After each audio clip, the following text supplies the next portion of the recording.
March 6, 1836. As dawn breaks over the Alamo, the slaughter commences.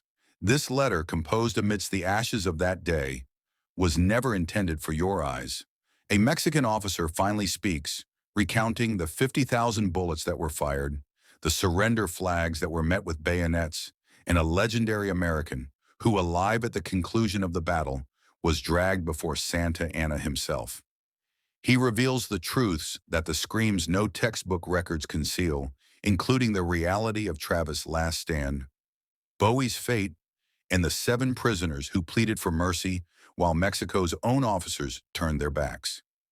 This is the Alamo's final hour, as seen through the eyes of the men who triumphed in battle yet lost their souls.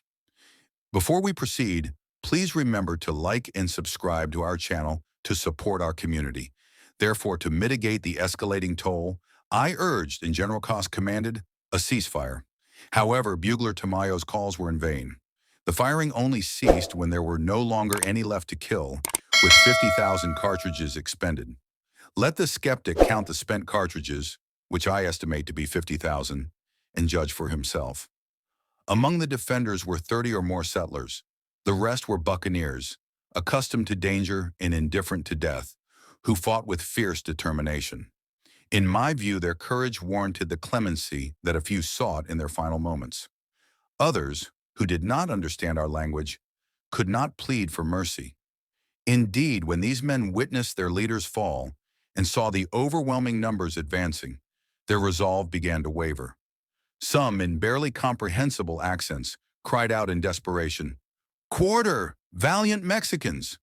Others thrust bayonets through cracks or doors, adorned with white rags or even stockings as symbols of surrender. Our gullible soldiers, believing these signals, ventured into their quarters, only to be confronted by pistols and blades from those enemies who despise mercy, determined to sell their lives at a grim price. Thus misled, the anger of our men reignited, igniting new skirmishes of intensified ferocity. Orders mandated that none be spared except for women, a directive that was followed. Yet this massacre achieved nothing. Had there been restraint, much bloodshed could have been avoided. Those who fled fell victim to the cavalry sabers, positioned for this very purpose, even as they resisted in their escape. A despairing father, holding his son, leaped from a great height. Both perished in an instant. This carnage lasted an hour, until death's veil extinguished it. By 6 that morning, everything was concluded. The corps regrouped, their sorrowful expressions revealing the diminished ranks of lost comrades. Then the commander-in-chief appeared, surveying the devastation of his battalion. The field was littered with corpses, limbs, gunfire remnants, and tattered uniforms. Flames consumed both flesh and fabric, their odor tainting the atmosphere. The dead lay in grotesque positions, faces charred, features twisted in pain, hair and uniforms smoldering, a nightmarish sight. What trophies these were! Soon flames revealed some corpses, while others were stripped by looting, primarily among our own ranks. The remains of the enemy were marked by their pale, robust bodies. Oh, the tragic sight of life fading away. The horror, to scour that ground and discover friends' mangled bodies. With what dread did men search for comrades, and what joy in reunion? Questions flew as thick as bullets amidst the groans of the wounded and the gasps of the dying. The general then addressed his broken battalions, praising their bravery and expressing gratitude in the name of the nation. Yet his words lacked the enchantment wielded by Napoleon, which, as Count Segura asserts, none could resist. The applause he received was hollow, met with cold agreement. Silence might have prevailed had I, driven by passion or a wish to mask unease, not saluted the brave Aldama chasseurs in the name of the Republic. A gesture before the commander, laden with unearned honors, proving that sycophancy is not a trait of mine. After Santa Anna spoke, a dreadful incident unfolded post-battle, labeled ignoble butchery, chilling all hearts. 7 souls emerged from the massacre, spared by the mercy of General Castrillon, now brought before Santa Anna. Among them was a man of noble stature, his features shaped by adversity, yet imbued with dignity. The naturalist David Crockett, celebrated in North America for his remarkable deeds. He had come to explore these territories and sought sanctuary in the Alamo, when Bexar fell, apprehensive that his status as a foreigner might provoke violence. At Castrion's request for mercy, Santa Anna responded with a furious gesture, ordering the nearby sappers to execute him. The officers recoiled from this command, refusing to comply, believing that time might temper the edge of wrath. However, certain courtier officers, who had been absent during the dangers of battle, now sought to surpass their men in cruelty. Like tigers pouncing on their prey, they descended upon these defenseless victims, blades drawn, groveling to please their master. Though they suffered before death, these martyrs died without a cry or degradation. Whispers implicated General Sesma among their executioners.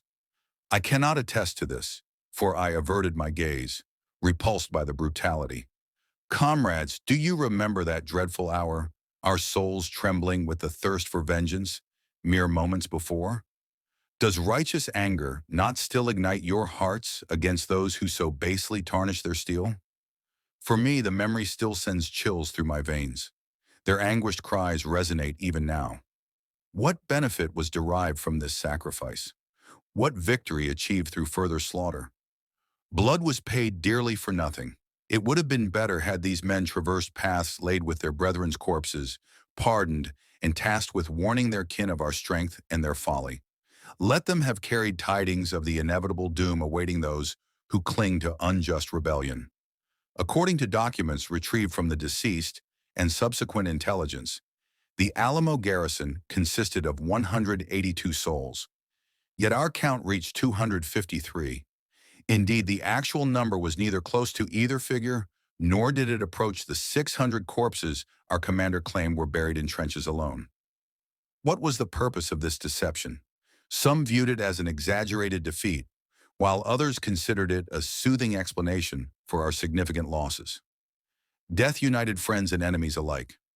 Before night fell, pyres turned to ash the men who had fought with fierce abandon just hours earlier. Our deceased found their resting place in the hands of comrades, while the enemy, curiously respectful toward the fallen, attributed their own fiery demise to our bitterness. I resolved to count the dead as flames reached skyward.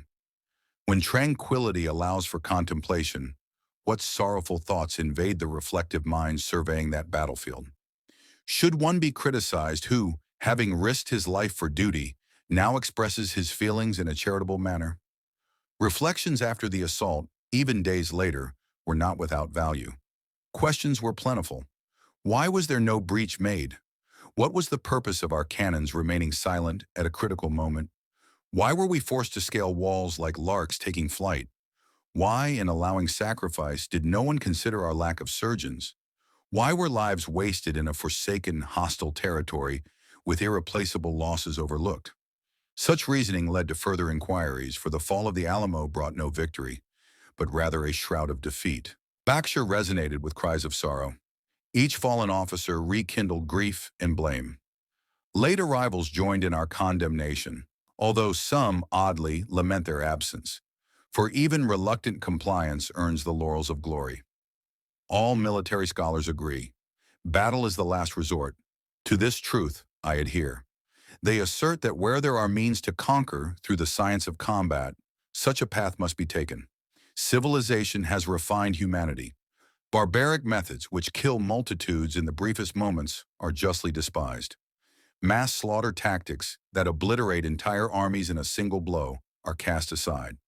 It is an unassailable principle that a commander entrusted with the leadership of an army must protect his soldiers' lives with the same fervor as he pursues the enemy.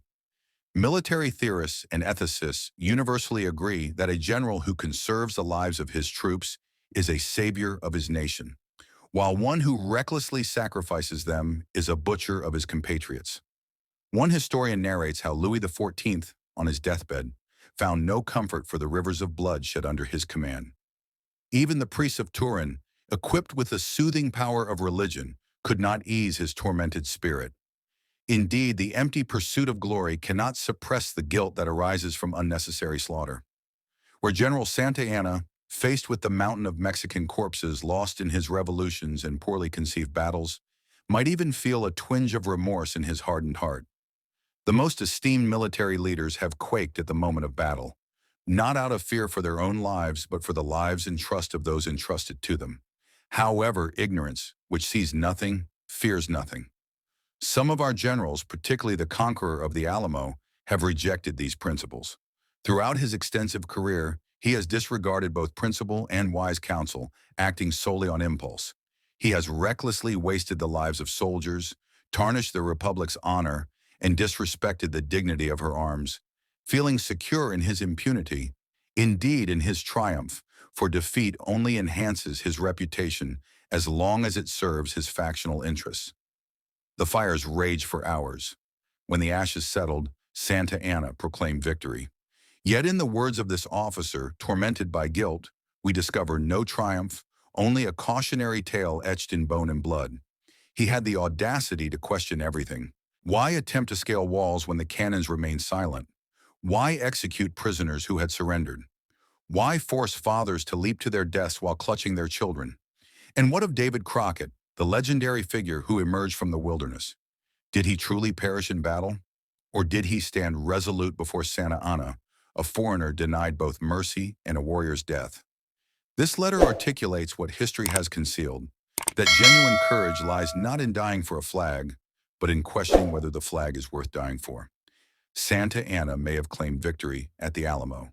However, as his men assessed the toll, piling Mexican corpses alongside Texian ones, one undeniable truth resonated in the smoke. Sometimes the victors suffer the greatest losses. What do you think they lost that day? Please share your thoughts in the comments below.